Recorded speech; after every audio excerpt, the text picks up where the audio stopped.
starting full jam. Well, that's the thing. We've been doing Nazi adjacent films for a while. I thought I'd do an actual. What's the opposite of adjacent? Actual. Actual, yeah. Actual. This is super Nazis. With the first, I think the first appearance of a non-hallucinatory Hitler in any of our movies. Also good guy Nazis, which is we've even gone a different. Yeah, good guy Nazis is hard to We're starting to divvy up the Nazis and the good Nazis. I appreciate that we have completely made it 100% that we will not ever be able to monetize this episode. We've said the word Nazis so many times in the first minute. They look for that, you think? Oh yes, absolutely they do. This is probably actually enough. Yeah, that is right. Should be to be fair. Yeah, exactly. Well, I'll just leave this up then. There he is. I saw this when it came out, and I remember liking it enough at the time. I think this is a very well-made movie that gets very, very tense and but it's such an odd thing for Cruise to have said yes to, because like I just saw Top Gun the Maverick for the second time with the in-laws last week for Thanksgiving, and like that's Tom Cruise being like maximum Cruise. Yeah, the alpha guy, like just he's gonna triumph. Right. And this movie, like I remember even watching it, going, "Wait a minute, what do you mean everybody dies? Like, wait, what? They fail?" Well, it's still a Tom Cruise movie, and that he is. That's how you know it's not a Quentin Tarantino flick, right? Tom Cruise is the prime mover of this film. His character, von Stauffenberg, nothing can do anything without him. That's like him in all of his movies. He has to be the person without whom nothing happens. But he ultimately is the fatal flaw in the plan, because he's so convinced that he saw Hitler die when the camera makes pretty clear that he didn't. Yeah. And sets a whole lot of things into he writes a whole lot of checks that his friends can't cash at the end. That's true. Although there was a delay when the guy moves his briefcase while he's out of the room. So technically he doesn't realize. Well, the whole thing was it wasn't where he put it would have killed Hitler. It's the moving of it next to the table leg. And literally, like the Nazis, one of the things the Nazis had was really good forensics. Like because so many people were trying to kill Hitler on such a regular basis that they were actually true. All those time travelers. They just kept having these time travelers show up, and they're like, "Fuck, God, we got to figure out where this guy came from."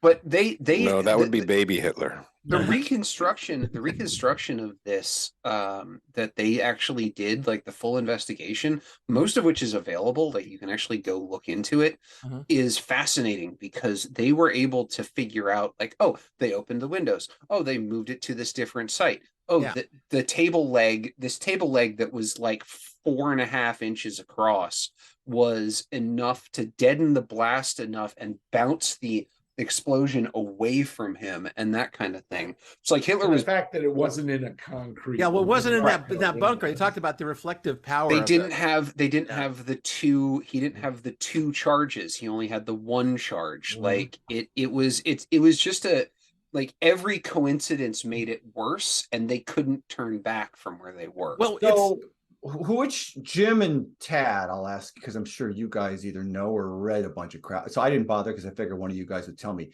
how much of this actually happened. Oh, almost all of it. It's pretty true. Much. It's pretty true. Yeah. They didn't make a lot up. They just probably made up a lot of the dialogue. Well, it's Christopher McQuarrie, man. He does his research. Footage of them being hanged. Yeah. I think they even filmed it in the same area. They shot all the main characters in the same because it's a courtyard. It's a war memorial. They shot the original guys in, right, because it's a memorial to that. Yeah. So they actually went through a lot of licensing, a lot of pain with the government to get like swastika flags put up and things like that, because it freaked out the locals for quite a while they were shooting. I can't imagine why. But they did. So you live in New Orleans, and all of a sudden it's like, oh, we're gonna just put Confederate. Oh wait, that already. Yeah, we're gonna have like slaves walking around. Right. Like, oh, that's not good. But but this is like they also didn't fake it by going to like some other country and pretending it was Berlin. It was actually shot in Berlin and the area around there, in Poland, like where it all happened. So I have to give huge props to the production itself. I think they shot some of the like forest stuff in the same area too, and yeah, you have to be really careful if you're doing that because there's unexploded bombs yes, all over the place. Well, there was a couple of interesting aerial shots. They're flying over the forested area, and you can see all the trees were in rows. So they must these all just like third or. You see this throughout Central Europe. So they just cut it all down at one point and there's no old growth forest. Oh wow! Everything was replanted, and it was all the trees are all the same age. And so it was very strange looking. It was like because all the trees were in rows, all coming up. It's very odd. I guess. They chopped them all down in the 13 and 1400s so that they could build ships, and then they all got blown up in the mid 1900s during the war. And a lot of them got blown up in the early 1900s during the other war. So, like, that's... And part of it, the ones that weren't blown up, that were still around, they cut down for firewood since they were, like, having to eat horse carcasses and stuff. That's true. Right. Well, one of the things I thought, rewatching this, and in some ways it's like you get more or less out of it than you first saw it. First time I saw it, I thought one of the interesting things this film talked about was, especially after the former guy, is how people in a power structure defend the power structure. Who is going to cut loose and go after that and admit that they're part of a bad system, and who aren't? That it's kind of like the first half of the film is a struggle to get loyal people, people away from Hitler to get this done. For I thought a very good reason. It probably was a very good reason, but some people would do it, some people would not, and some people had to be faked out. I mean, some people were just merely afraid, right? Yeah. Well, yeah, the fear. You didn't know who was like a spy. Well, the thing is, every character in this whole movie was scared to death. I found all the hedging very interesting. Like the level of hedging to a person along the way as the movie kept going on, people going like, like we got to figure out which side this is going to end up on, and we want to be on the side, the good side, not the and a lot of the really loyal people at this point in time were dead. Like there had been so many purges, there'd been so many people had been sent to whichever front because they didn't, they Hitler decided he didn't agree with whatever they were saying that day, or whatever.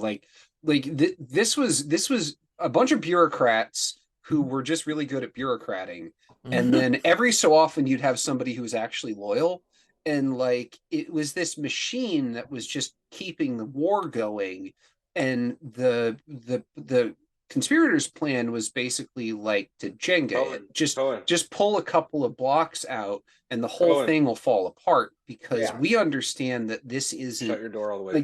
These people are not true believers.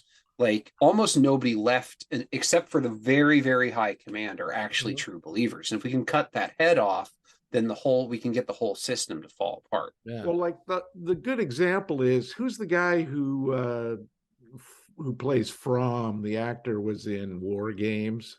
He's Falcon. Oh, right. I forget what his name is. Anyway, Fromm is the guy who every time they go and talk to him, it's like, well, is he with? Yeah, he's behind. Was it Wilkinson? What's his name? Well, that's Tom Wilkinson. Tom Wilkinson. In the bedroom. Who was great. He's in the bedroom. Yes, you're right. I will hear you say it, and he had to force him to do the salute. That was really something. He did a great job, and he was hedging his bets the entire movie. He was like. Every scene, I didn't know whether he was in or out. Neither did he. Yeah, but that was great. That was actually interesting writing, because it's like you don't know. They were depending on him, but they couldn't depend on him, and it was like just raise the stakes all over the place, But it was really. And I thought the performances across the board were really friggin' good. It was great to see Bill Nighy. I love him in anything. Oh yeah. We were just talking about that before recording. It's like, oh man, Bill Nighy's here, fantastic. He always saves it, man. He has elevated whatever. Like, he's like Hitchhiker's Guide. Like, as soon as Slarty Bardfast shows up in Hitchhiker's Guide, it's like, fuck yeah! Like, Terrence Stamp. I mean, that line at the end. Can I have I'd like a gun for a pistol for personal reasons. Terrence Stamp, for personal use, personal reasons. Personal reasons. We'll get on with it then. Yeah. I mean, again, back to that trope we've seen a few times in the show. Characters that know they're about to die. Right. 10 minutes to live. What are they going to do? Eddie Izzard's fantastic. He is. He's great. Fantastic. Yeah. And Kenneth Branagh, small but really memorable. Yeah. Hold that detonator up to his chin. It is like, it's sort of, if you're not as familiar with the actual event as I clearly wasn't, once again I get all the way to the end and like, God, this is sort of a bummer. Like this is in the grand spirit of movies like A Bridge Too Far. We're going to make a movie about a colossal military failure, and let's see if people show up. And I don't know that this movie was entirely successful either. Oh, it made money. Did it make its money? It took a little while. It made like $200 million on a $90 million budget. So, but by Cruise standards, this was a modest. It was a flea flick of a film for him. Well, every 30 years you get a top. He's allowed to make every whatever. 2 years you get a Mission Impossible that'll make hand over fist. Also true. No, yeah, he's allowed to do stuff like this because he did actually advocate for this movie. Yeah, right. He's allowed to do stuff like this because the studio knows that he's also going to show up for the next $1 billion blockbuster. Is this where he and actually a good choice in this? Because is this where he and Christopher McQuarrie met? Probably. No, I don't know. What Jack Reacher was after this, I think. But Cruise and Bryan Singer were friends, right? Yeah. So they met through. But now McQuarrie and Cruise are like a fucking duo, dude. But this is like because they got along wonderfully while making this. But I thought Cruise's performance in this, he takes that, the typical Tom Cruise, like the height of self-confidence, and that it actually kind of worked for this character. Yeah, I thought. Well, yeah, this is the first time they met because this is Christopher's only other. This was his follow up to Way of the Gun as a screenwriter. This was his second film after Way of the Gun. No, he wrote Usual Suspects and won an Academy Award for it. Then it was after this. Okay, good enough. Then he did The Way of the Gun because he was like, great, now I won an Academy Award. I get to do whatever the fuck I want. And this is what I want to do because I'm a madman, and he did Way of the Gun. And then he was like, oh, I got to make some money because that flopped. He did this. There's a big gap there, though. Like, he was doing other stuff. I think it might have been editing even that he was doing, like commercials and that kind of thing. But like, he didn't. He kind of stepped away from film for a while and then came back and wrote this, and then. But yeah, he did. This was where he met Cruise, obviously, because then then they did Jack Reacher, then they did Edge of Tomorrow, and it just doesn't stop from there. And then it's all the Mission Impossibles.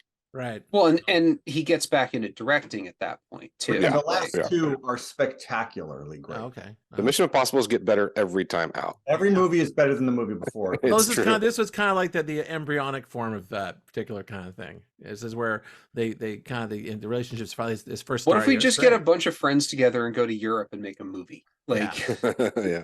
Well, it works, and it was pick up a '60s franchise no one's doing anything with right now. But this was probably his most real, Bryan Singer's most realistic film too. The rest of his like action adventure stuff and we made a lot of Apt Pupil. Apt. I never saw it, so I don't know. Well, that's a precursor to this, I guess. Okay. There's someone in this movie ends up being that character. More Shakespearean actors and Nazis. Oh, I got it. That was Ian McKellen again. Yeah, that's right. Exactly. No, it was just I just picked it because, like I said, I wanted to find. I enjoyed it much more the second time, but it's still like, damn, it work. Yeah. Well, there it is. Johnny was super quiet. Everybody, did you skip it? I didn't. Fourth time that I've seen this. I didn't do the assignment, sir. Yeah, I thought so. You gotta pick this. You're gonna look at this. You're gonna look at Repo Man. I'm gonna guess which one you're gonna watch. Actually, I'd seen them both before, so I just didn't get to it. From what I remember when I saw it in the theater, it's a pretty gripping movie. It manages to be thrilling, even though you know how it's going to end. Right. It was again. I think a lot of the politics in this country caught up with it in a lot of ways, in terms of it becoming a metaphor. And I thought that was kind of what's the year on this? 2007. 2008. 2008. That's right. 2008. Yeah, that's when Obama became president. I'm in the same camp as John. I've seen both these movies before. I didn't rewatch this one again because I don't know. You didn't need to. You said that someone's performance was memorable in this. I don't remember. I think this movie is so unmemorable that I was just like, I don't want to see this again. I also think that it's a combination of watching so many Holocaust and Nazi movies in film school, and then also the church that Jim has brought to us. I can't take these guys doing this material seriously. I just don't think they're the right guys to do this. I think they're commercial filmmakers. I don't know. I think they're out of their element. I don't know what they're doing. Obviously, they're competent and good filmmakers, and you guys like this movie, but I just think it's the wrong sport for them to be playing. Yeah. I think this is the one case where I would disagree with that argument. While normally I do agree with what Jared's saying, I think it's okay to make a grandiose film about this kind of resistance.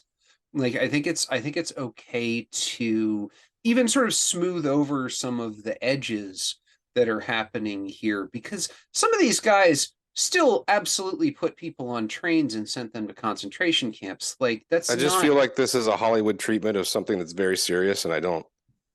Yeah, I just someone complained about, what was the Idris Elba picture we saw about some of the genocide in Africa? Nation? Yeah. Piece of No Nation. Some people complained that it looked too polished or too beautiful or whatever, but I take that movie way more seriously than I take this movie.